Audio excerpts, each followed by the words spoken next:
भगवते वासुदेवाय।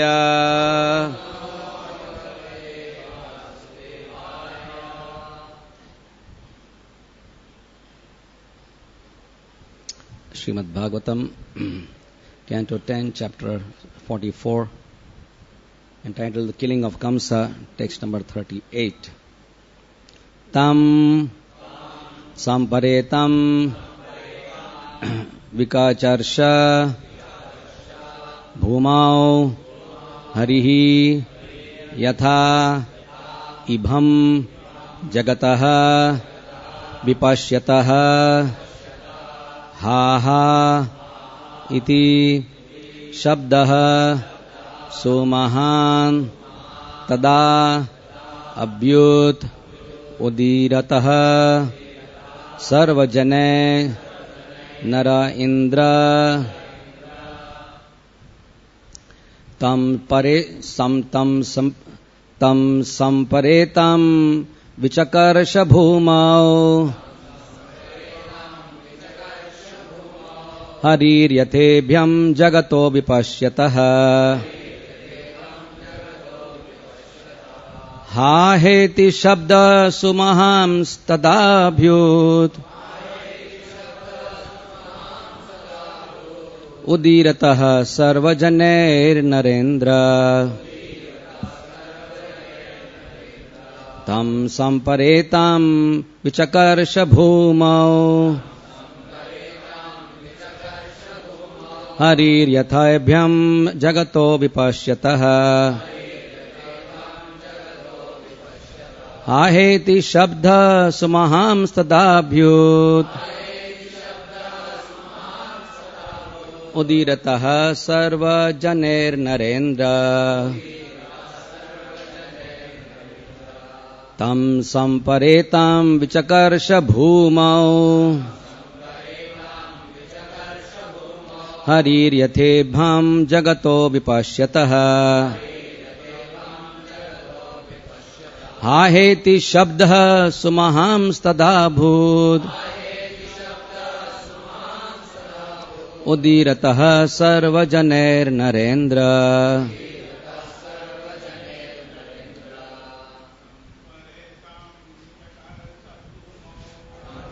paresham vikacharsha bhumau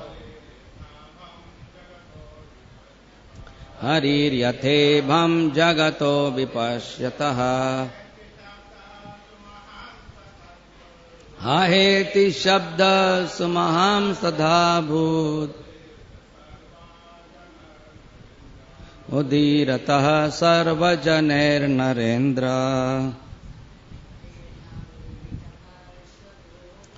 tam samparetam vichakarsha bhumau hariryatebhyam jagata vipashyatah aheti shabda sumaham stadabhut udiratah sarvajaner narendra tam samparetam vichakarsha bhumau hariryatebhyam jagato vipashyatah aheti shabdah sumaham stadabhut udiratah sarvanarer narendra. Ladies, tam samparetam vichakarsha bhumau hariryatebhyam jagato vipashyatah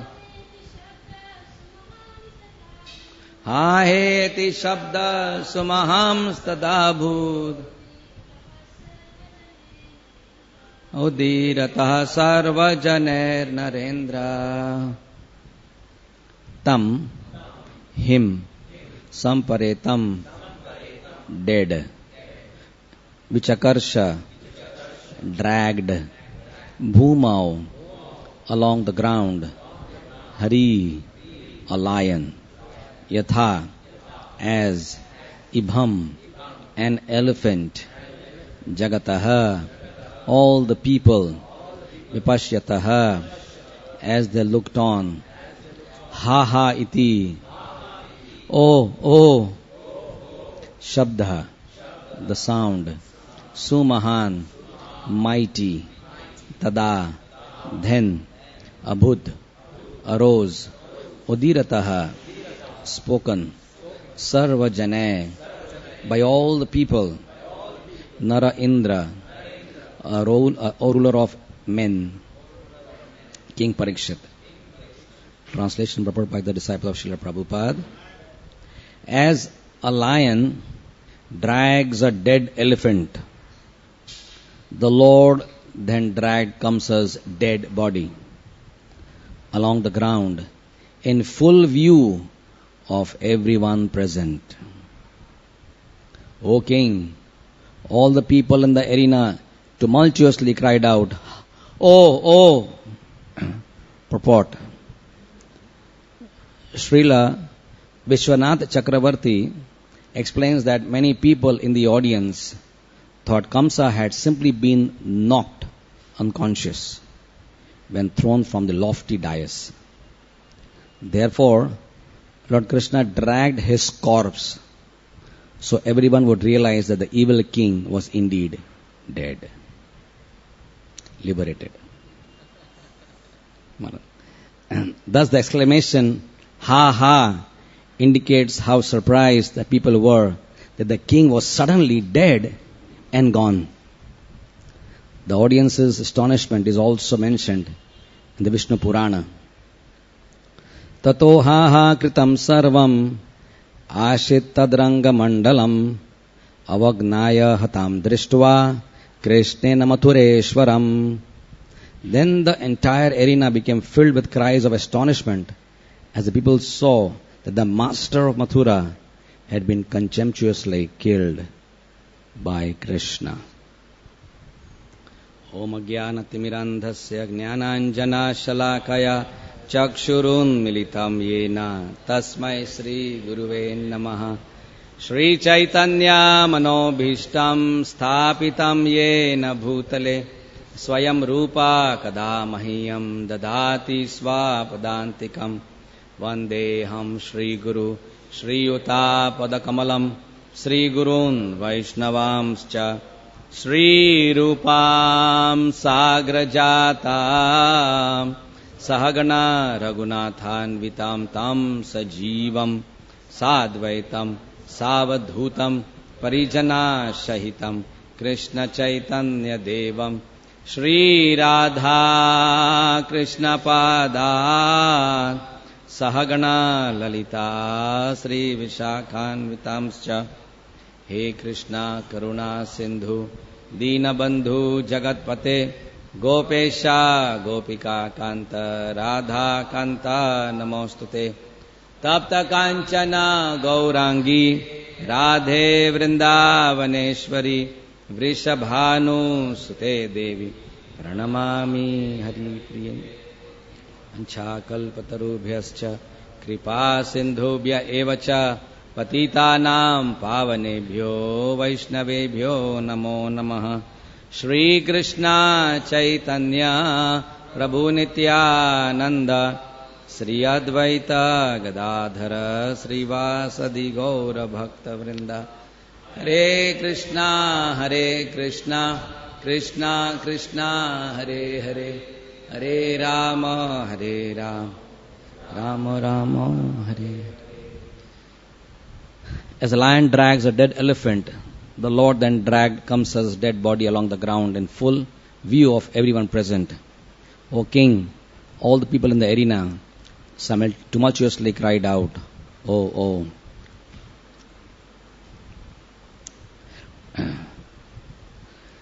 This particular sloka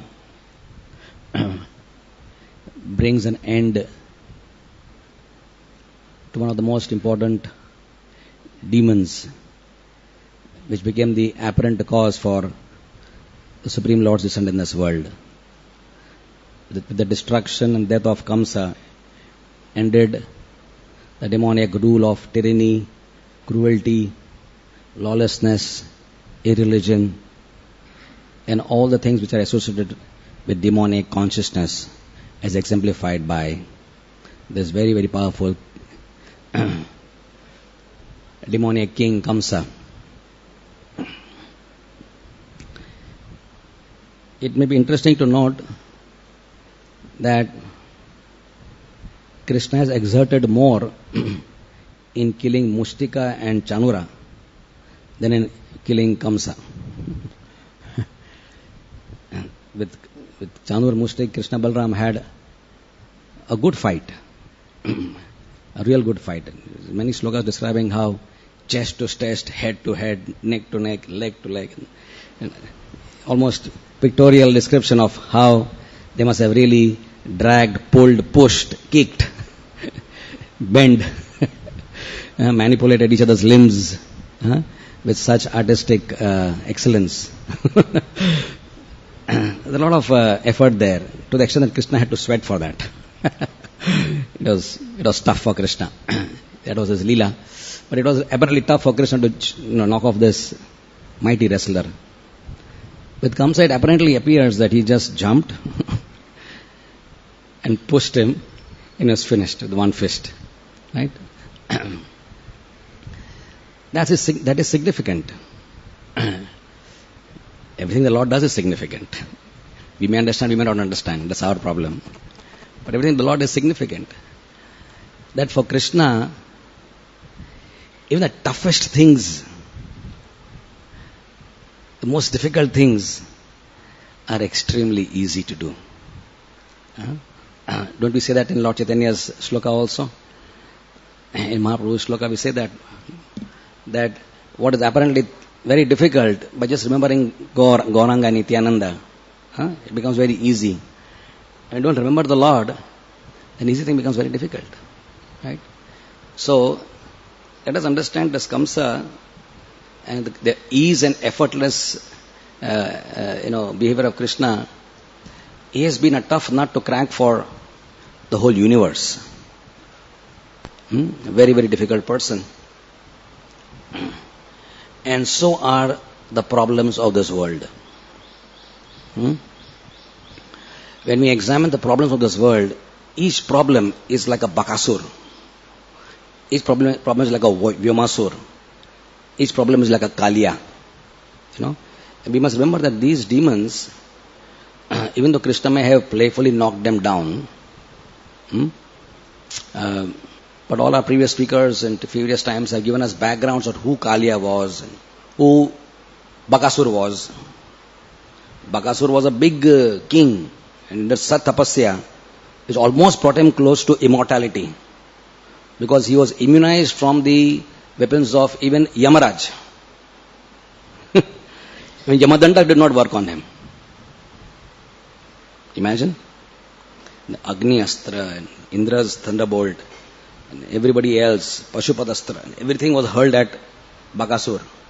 So it wasn't an ordinary big sized duck alone, the crane. It wasn't just a huge size crane. It was a mystic yogi who had taken immunity, like you have a vaccination against polio and diphtheria and tetanus.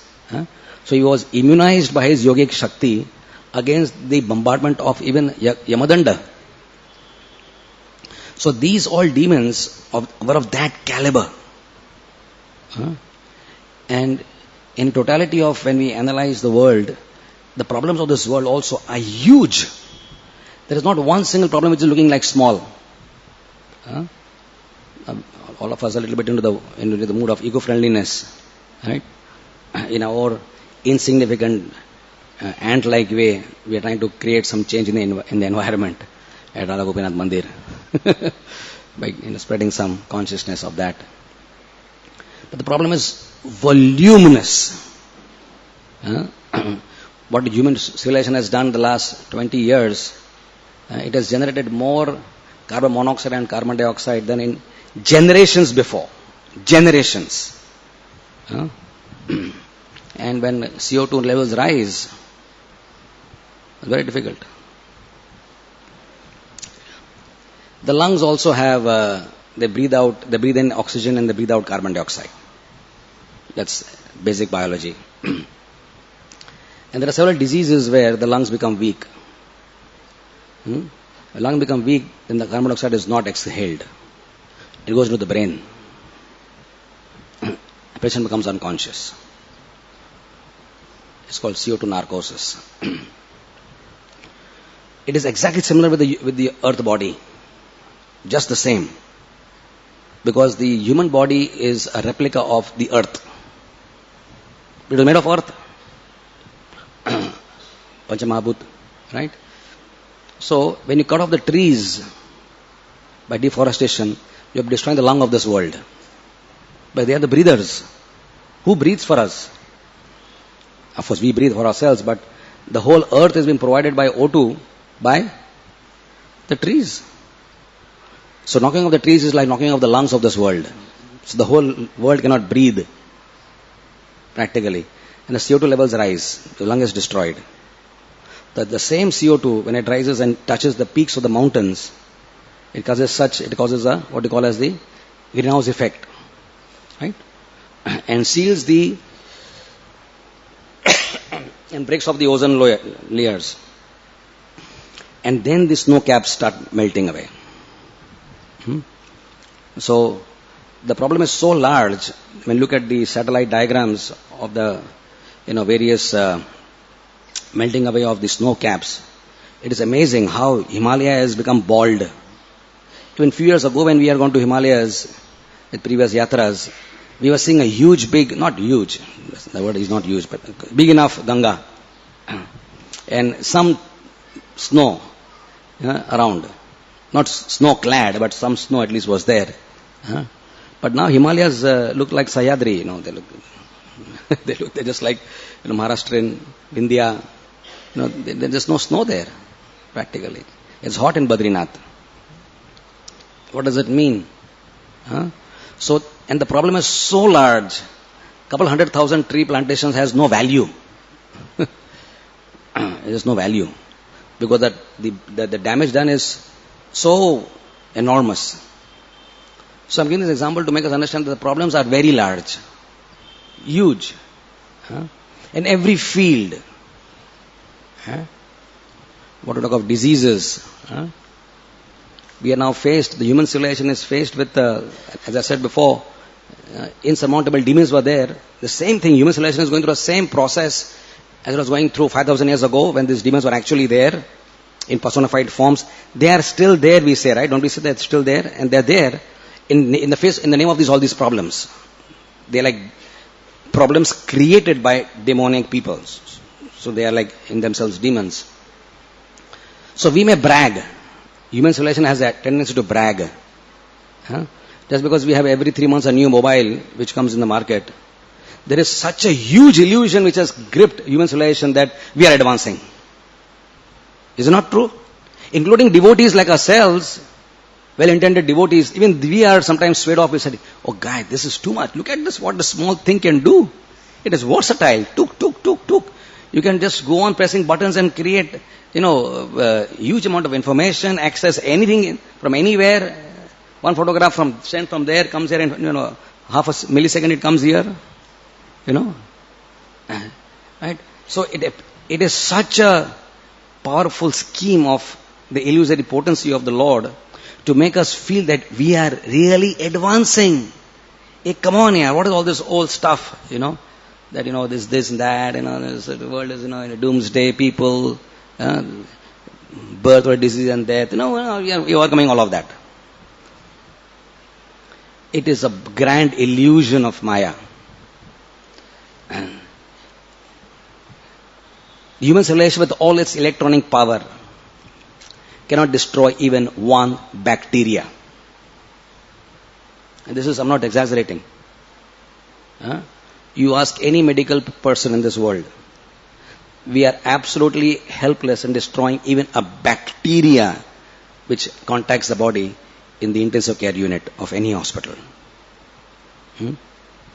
They are so tough. The bacteria, please remember, is a unicellular organism. of 5 micron diameter on an average. That means, of course, naked eye cannot see it. 5 to 7 microns. But that bacteria has such intelligence which can surmount the human brain. Imagine, we have got 3 trillion cells in our brain. 3 trillion neurons. And one unicellular organism, it cannot be killed. In fact, it will kill you if you come in contact with that bacteria. And then the bacteria will say, ha, ha, ha, ha. Yes. We'll have a good laugh at all of us. Said, you wanted to kill me, I will kill you. Because you are weaker than me. I am more powerful than you. So each and every problem is of this type.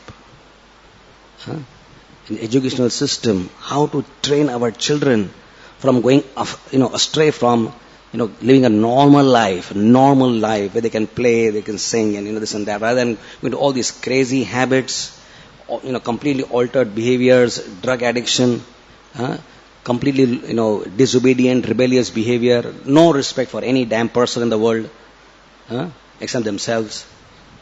So it's such absolute rebellious behavior of children. How to solve this? It's a huge problem in human society. Divorce rates. 10 million people per day. 10,000. 10,000 people per day take divorce in China. Per day. Please mind it.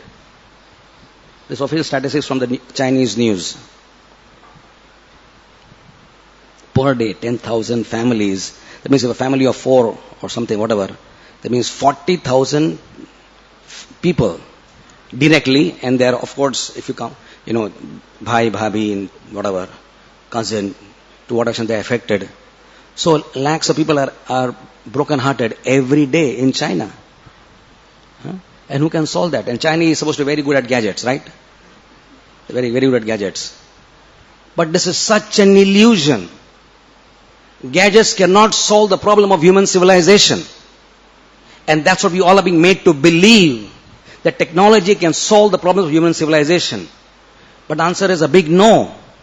And I'm giving the small examples from my teeny understanding. I'm not even a thinker or visionary or something like that. I'm just a teeny fellow. But I'm just understanding with my little brain that the problems are so large and there's not even a single solution being offered. Or to talk of political situation, or to talk of so many things. Scarcity of water. Huge problem. How are you going to create water in this world? There's no water. So, these are all like Bakasurs and Aghasurs. Let us turn back and see that it is only Srimad Bhagavatam. It is only the Lord's mercy as expressed in His holy scriptures, which is a solution to all these enormous problems of this world. Just like the bacteria, I like to connect this bacteria to Kamsa today. I want to make an analogy of Kamsa with a bacteria. Because he was a bacteria for Krishna. No problem. So, the weapons of the demigods are like antibiotics. Powerful antibiotics. Pashpatastra, Vajra, Yamadanda. Oh, they can destroy planets. We know the power of Vajra. The huge Himalayas, which is several thousand miles in length and 22,000 feet high, can be raised into a talcum powder situation with one Vajra. Can become talcum powder. That is the power of Vajra. Right? So they are like powerful antibiotics. But here is comes like a resistant bacteria. Cannot be killed. No matter what you hurl at him. Right? But for Krishna, it was so easy. So the solutions are enormous, but the solution is always only with Krishna. That's our faith. The faith is not in technology, the faith is not in all these antibiotics, the faith is not all this environmental, nothing will work. A million trees will not help. Unless there is a change of human consciousness. The problems can all, and we should never forget in our preaching efforts, in our own understanding, that the problem always starts with the change of consciousness. All these problems are not problems. They're symptoms of major problems. But they meant to look like problems. But like an expert doctor, an acharya is like an expert doctor. Saraswati Thakur, Prabhupada, they're expert doctors. They can look at the symptoms of the disease. Just like in homeopathy also they have like that. They look at various, they ask you so many symptoms. What are your dreams? What do you like? This and that. How many times you get up in the night? What taste are there? Oh, they may ask you maybe about 250 questions. A good homeopath. In half an hour you just have to keep answering so many things or write some paper. And all those things, they don't really mean anything to them. They all means one particular medicine. 250 symptoms mean for them, this is Phytogoras, particular drug in homeopathy. They may give, all this means this. So for them, all those symptoms mean a particular drug, which is like a diagnostic thing. So also in Krishna consciousness, all the papers are filled with so many problems.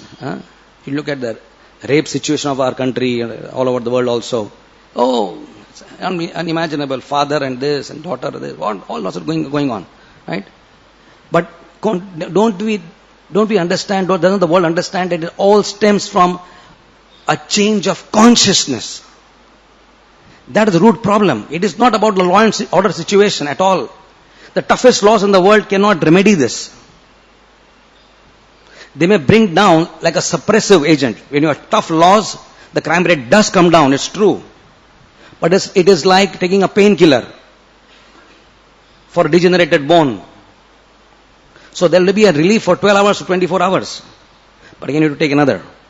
Right? So there will be suppressive solutions in the form of law and order situations, which must also be there. But ultimately the problem is only with Krishna. And that was Prabhupada's strong preaching. How Prabhupada was so convinced about this is amazing. How he can go and stand in front of the UNO in Geneva and do Harinam Kirtan and say, we have the solution. A band of complete vagabonds apparently, where no houses, no cars, no money, no bank balance, nothing. Just some drum, 2 drums and 3 metallic looking some discs and playing some chiming sound with some old man there amongst them. And they said they have the solution to the problem of the world. And all these 212 flags fluttering in the sky, various multicolored flags, green, blue, red, yellow, all multicolored flags flying there. Prabhupada said this is the diagnosis that this is a complete disunited United Nations. Because if you do united, then you should have one flag. There is no one flag for UNO. The fact that you have 200 flags fluttering in your headquarters of the world, that means that you guys are still fighting among each other. There is no unity. Everyone is so individualistically, egoistically, there, concerned about his own identity as China, as, Libya or whatever, as Mauritius or whatever. Very egoistic about it. The Prophet said, we have the solution. And it looked completely ridiculous for Prabhupada to anyone to think, like a reporter will say, you are the solution for this problem. But the answer is yes. Prabhupada did have a solution. And we want to get convinced about this. However, it is so difficult for us sometimes that Prabhupada and Prabhupada's books do have the solution to all the problems of the world. The eco-friendly problem which I mentioned in the beginning is so large, right? It's so huge. But is it not true that when you talk about solutions which Krishna consciousness is offering, that it all stems from the greed of the individual soul? The greed to exploit Mother Earth The moment you start seeing earth as not a lump of matter, but the moment you start seeing her as a living being, a supremely pure, wonderful, motherly living being, that small change of paradigm immediately prevents you from putting a big, huge pipe into her belly to extract oil from her belly. You can't just do it. You just can't do that. If you think that this is your mother, which child will put a big pipe in the mother's belly and suck out her intestines? There's no human, nobody in the world which has even ever done that. Huh? But you find millions of mothers' children, the human beings, whether it is the the Arabian countries or America or even India, we're just looking for places to dig holes in her belly. Where is the oil? And where I can dig and get more out of her belly. But the moment you understand that she is our mother, she is worshipable. Not just as a tract of land is our mother, where we are born, Bharat Bhumi or China Bhumi. No, that is limited consciousness, Sankuchit. We are not trained for that. We tend to understand the whole earth. So if this tract of land is mother, and that is what? What is that then? If this tract of land is your mother, then what is the neighboring country? That is not mother. What is that then?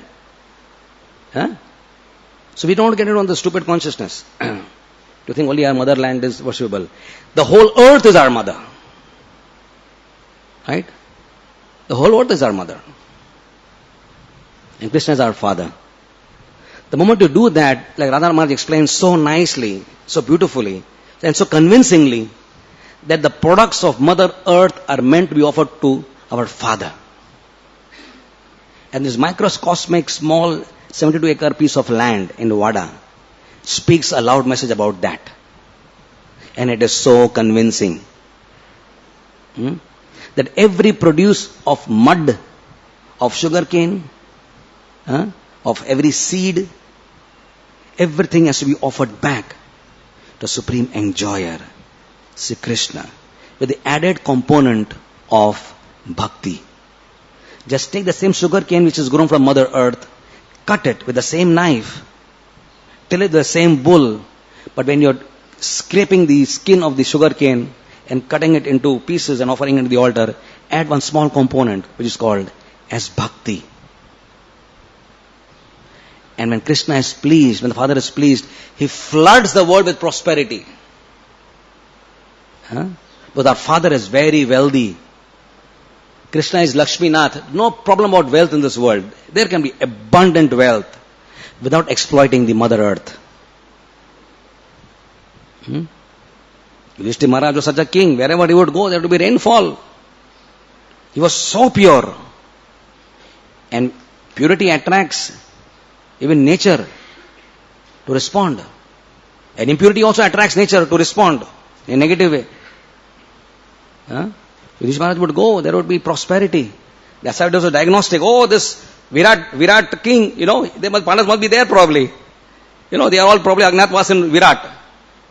Because, a lot of prosperity taking place in Virat's kingdom. They were diagnosing like that. The spies of Duryodhana. That's how pure Yudhishthira Maharaj was. So just by understanding this simple thing that we offer it back to Krishna, that stops all use of pesticides. So how can you poison Mother Earth with poisonous, nitrogenous products? How will you do that? The moment you understand this simple thing, that she is a mother, you immediately stop using pesticides. And put a lot of cow dung, and you put a lot of earthworms, or whatever else you want to put. They're all coming from Mother Earth. They're not factory made. Prabhupada said factory made means demoniac. Practically. You put a lot of cow dung. So this Krishna consciousness is so simple and yet so convincing that this small paradigm shift of looking at Mother Earth as mother can change so many problems. It will stop inorganic farming. It will stop oil exploration. It will stop putting dynamites and doing testing in her belly. putting bombs and blasting them for nuclear fission experiments. You'll stop all that automatically. Huh? And from that will be born healthy crops. And if you eat healthy crops, you will be healthy, I will be healthy. Why are 20-year-old people in villages living simple life? They are not breathing the SO2 of the cities. But in villages, at 20 years, they're getting cancer also now. Why? They're simple lives. But it's all over the place. Nothing like a village and a city now. Everybody is getting the same problems. Diabetes among farmers. इतना मेहनत करता है. We tell people, to bhago, do exercise, the sugar will come down. Huh? But the poor farmer is working for 8 hours in the hot sun and he's getting diabetes now. The poor fellow's pancreas is gone because of eating all those pesticides. Huh? It's crazy. Right? So the moment we make this small shift and we accept to live a life based on Krishna consciousness, things will change. When we eat those crops, we become healthy. And as I was saying before, I was talking about bacteria. The bacteria are not the cause of disease as medical science wants us to think. They're not even the cause of the disease. Even if they are there in the body, they're not the cause. There's impurities in the body which attract the bacteria to eat them. And that's why they enter the body. If the body is actually pure by eating organic food, there won't be bacteria to, even if they enter a body, they have nothing there to eat. Because they're looking for food. Even the bacteria is looking for eating, sleeping, mating, defending. The same fellow is doing the same damn thing, which we are doing. They have no other activity except these 4 things. So the bacteria wants to eat something and finds the pesticides and toxins in your diet which are lodged in your various organs so tasty. Therefore it goes and sits in your brain, goes and sits in your liver, goes and sits in your kidneys. Because there's a lot of toxins there to eat. And that's why you get all these diseases. So killing the bacteria is not even a solution. But the toxins are still there and after 6 months you get another problem. Right? It all comes from good food and good air, which can only be done by accepting Krishna consciousness. Right? So Krishna consciousness actually is the solution to all problems.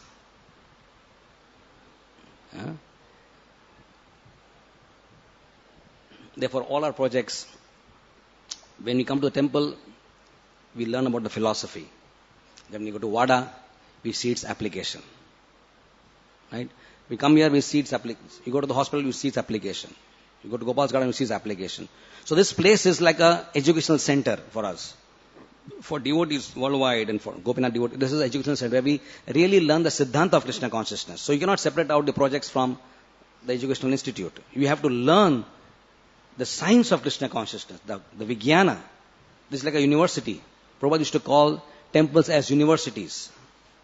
In letters to Bhakti Swarup Damodar Maharaj, the director of BI, he used to tell that our temples should be universities. So therefore when he started Manipur, Prabhupada calls it as there's a Radha Krishna Chandra temple and they call it as university, something like that. So it's not called a temple there. The name, official name is, it is a university, but actually it's a temple. So Prabhupada was convinced that our temples are not just places where you have deities and you have some offerings 6 times a day and all. That may be a major part of it, but the other major part is that where people can come and assemble as we are doing today, where people come from all walks of life, and they learn the science of Krishna consciousness. It is an educational institute. It's not just a place for, Archana, but for Vigyan, for knowledge. And then we profess that philosophy in our lives, in our workplaces, in our projects. We show people a working model. This is what we have learned, and this is the proof that it's working. And that's why we get all these awards. Like recently at Bhaktivinoda Hospital, they got an award for the Department of Palliative Care Department. Why did an American NGO select a small 150-bedded hospital in Mumbai for getting a worldwide award? Why? What is so great about, this teeny hospital? There are so many big, giant hospitals, 1,000 beds, 2,000 beds hospitals. doing much more work, much better gadgets, much better facilities, 7-star hospitals. We are not even 1-star. Of course, we have the moon.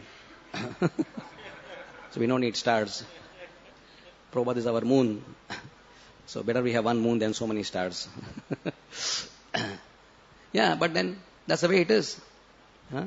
Because this, they could see through that this simple little hospital of 150 beds is doing more welfare work in this world than all these giants. That are showing more love and compassion to society than apparently big brands. Right? And they were impressed that you guys are going to Barsana. You have a department of palliative care which is completely free department. Now, which hospital in the world has any department which is free? You know of any hospital which has one department which is running free of charge? But this department of hospital, you have people dying in their homes with AIDS or cancer or paralysis or terminal diseases, and doctors and nurses go to their house, nurse them, talk to them, feed them, counsel them, do everything possible to comfort them and their families, spend sometimes hours together with one family, and they don't take a single naya paisa for that. And at any given time, there are about 600 to 700 families which have been treated in this way. 600 families at any given time. Right now, there might be some 650 families being treated for that. And they don't take a single naya paisa. But Bhakti Hospital is not, not in a huge debt, borrowing loans from banks to run the show. Krishna is providing something, and it is going on. Not that we're making huge profits either, but at least income outgoing, chalo balance ho jata hai. Input output barabar hai. Teeny hospital, but it impresses people. And the reason is what? Where do we get this consciousness from? From Prabhupada's books. This compassion came not because, we were great saints or something.